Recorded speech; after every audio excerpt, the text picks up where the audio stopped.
नमो नमः सर्वेभ्यः. Welcome you all in the Lingua File presents Lagu Siddhanta Kaumudi Sandhi Prakaranam. In Hala Sandhi, today we are going to see डह सी धुट. 8वें अध्याय के तीसरे पाद का 29वां सूत्र है यह. हे म परे वा में से वा की अनुवृत्ति होकर हमें एक चीज समझ में आती है. डह इज इन षष्ठी विभक्ति तो प्लस के पहले ड आएगा. एंड सी इज इन सप्तमी विभक्ति तो बाद में स आएगा. तो ड के सामने स जब भी आता है तभी धुट आगम होता है.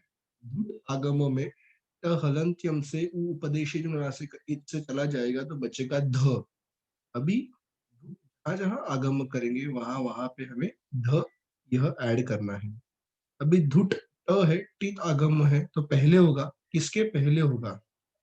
तो यहाँ पे हमें दिखेगा ये जो है वो उत्तर पद परपद के पहले होगा. तो इस तरीके से हमें धुट का आगम करना है. षट अधिक संतः ऐसे कंडीशन में हमें दिखता है कि षट का ट है और उसके आगे स आ गया है तो पहले हम झलाम जशोंते यह सूत्र अप्लाई कर सकते हैं जिससे षड अधिक संतः ऐसी कंडीशन क्लियर हो जाएगी. और षड अधिक संतः ऐसे कंडीशन में हमें ड के सामने स दिख रहा है तो ऐसे कंडीशन में डह सी धुट से हम लोग धुट आगम कर सकते हैं यानी ध का आगम होगा. तो हमारे पास कंडीशन हो जाएगी षड प्लस ध प्लस संतः. अभी यहाँ पे ध जो है उसके सामने स आ गया है तो हम लोग खरी च अप्लाई करेंगे तो ध का त हो जाएगा षड प्लस त प्लस सन त ह. और उसी तरीके से और एक खरी च हम लोग अप्लाई कर सकते हैं क्योंकि ड के सामने त आ गया है तो वहां पे भी अप्लाई होगा तो षट हो जाएगा. ड का ट हो जाएगा षट प्लस त प्लस संत षट संत. इस तरीके से हमें क्या है कि एक आंसर मिलता है अगर हम लोग धुट का आगम करते हैं तो. यदि नहीं करते हैं तो षट प्लस संतः षट संतः एज इट इज रहेगा. उसी तरीके से और एक एग्जांपल ले सकते हैं षट प्लस सामनाहा समानाहा. तो यहाँ पे अगर हम लोगों ने ले लिया षट प्लस समानाहा तो षट तत् समानाहा ऐसा एक फॉर्म बनेगा और षट समानाहा ऐसा दूसरा फॉर्म बनेगा. किस तरीके से धूट आगम करेंगे तो और नहीं करेंगे तो. इस तरीके से हमें दो अलग अलग यहाँ पे उत्तर मिलते हैं. उसी के साथ साथ और एक सूत्र आता है नश्च. नष्ट यह सूत्र हमें क्या बोलता है? तो ये 8वें अध्याय के तीसरे पाद का 30वां सूत्र है जो हमें कहता है कुछ इस तरीके से. Let's understand that thing.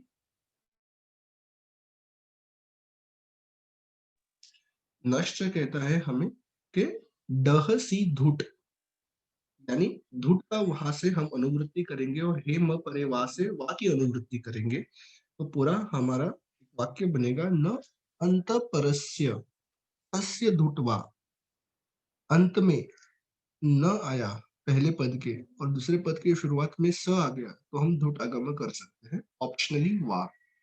Sun plus सह में सन के आखिर में न है, पूर्व पद के आखिर में न है और उत्तर पद की शुरुआत में स है तो यहाँ पे धुट आगम हो जाएगा सन प्लस ध प्लस सह. ऐसा नष्ट यह सूत्र से हमें पता चलता है. ध आगम हो जाने के बाद खरीच यह सूत्र से ध का त हो जाएगा तो त हो जाने के बाद हम उसका संयोग कर सकते हैं सबका सन सह ऐसा कर सकते हैं. बट ये ऑप्शनली है, अगर नहीं करेंगे तो सन प्लस सह का हो जाएगा सन सह. तो इस तरीके से नश्च में भी धुट आगम होता है. जिस तरीके से पहले उन्होंने कहा था कि ड के आगे स आने के बाद धुट आगम होता है वैसे न के आगे भी स आने के बाद धुट आगम होता है बट ये ऑप्शनली है ऐसा उन्होंने यहाँ पे इन्फॉर्म किया है. इससे ही कनेक्टेड एक और चीज हम लोग यहाँ पे आगे देख सकते हैं अंडरस्टैंड कर सकते हैं जिस तरीके से उन्होंने यहाँ पे दिया हुआ है. तो हम लोगों को और एक सूत्र समझ में आ जाएगा इसके साथ साथ तुक. यहाँ पे तुक आगम है तो अब तक जो हम लोगों ने सीखा उसको अगर कनेक्ट करके ये अंडरस्टैंड करेंगे तो नष्ट सूत्र से न की अनुवृत्ति हो गई. हे म परे वा से वा की अनुवृत्ति हो गई तो उससे मेरा पूरा सूत्र बन गया पदांत से नस्य शे परे तुकवा. अगर पदांत न के आगे श आता है तो तुक आगम होता है. जैसे न के सामने श आ गया तो तुक यानी त का आगम किया तो न प्लस त प्लस श ऐसा कंडीशन आएगा. या फिर मैं उसको एज इट इज न प्लस श ऐसा ही रख सकता हूँ. उसके ही नीचे एग्जाम्पल दिख रहा है सन प्लस शंभु.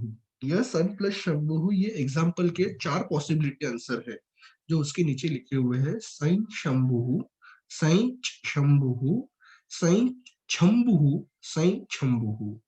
तो ये 4 पॉसिबिलिटी कैसे आएगी? Let's see one by one. First possibility है सन प्लस शंभुः में हुश न शुहु अप्लाई कर दिया, साइन शंभुः कर दिया। न चेंजेस टू ञ, साइन शंभुः हो गया, उसमें कोई टेंशन नहीं है। एज़ इट इज़ जो सूत्र सीखा है पहले लगता है उसको अप्लाई कर दिया। दूसरा है सन प्लस शंभुः, उसमें पहला शी तुक, ये जो अभी का सूत्र है उसमें तुक आगम कर दिया, तो सन प्लस त प्लस शंभुः होगा, तुक में से क चला गया और उ भी चला गया तो बचा त, तो शन सन प्लस त प्लस शंभुः हो गया। फिर स्तोहो शुदा शुह दोनों तरीके से अप्लाई किया। कैसे दोनों तरीके से अप्लाई किया? त के सामने श आने की वजह से त का च हो गया, तो सन प्लस च प्लस शंभु हो गया और सन के न के सामने च आने की वजह से न का ञ हो गया और एक स्तोहोशुनशुः फॉलो कर दिया तो सई प्लस च प्लस शंभुः में सईच शंभुः ऐसा चेंज हमें दिखाई देता है। सेम थिंग है, सेम चीज फॉलो की हम लोगों ने जैसे पहले की थी स्तोहोशुनशुः की, सिर्फ शी तुक तुक आगम करके हम लोगों ने उसको फॉलो किया है, इतना चेंज हमें दिखाई देता है।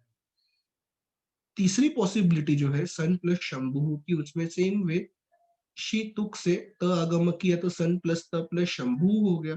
स्तोहोशुना शुहु से त का च हो गया, वापिस स्तोहोशुना शुहु फॉलो किया तो सन के न का ञ हो गया।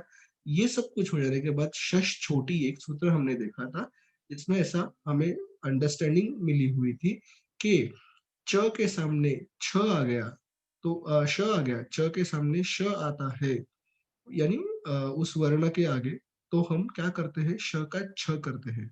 यहाँ पे समझने के लिए हमने च के सामने श कहा हुआ है। शश छोटी में जिस तरीके से हम लोगों को मालूम है श कहाँ पे आता है, तो च वर्ग के आगे दिखता है, तो हम लोग क्या करते हैं उसके श का छ कर देते हैं। तो श का छ किया तो छंभुः हो गया और उनका संयोग किया तो संयत शंभुः ऐसा हमें दिखाई देता है। और लास्ट पॉसिबिलिटी में सेम कंडीशंस को फॉलो किया है।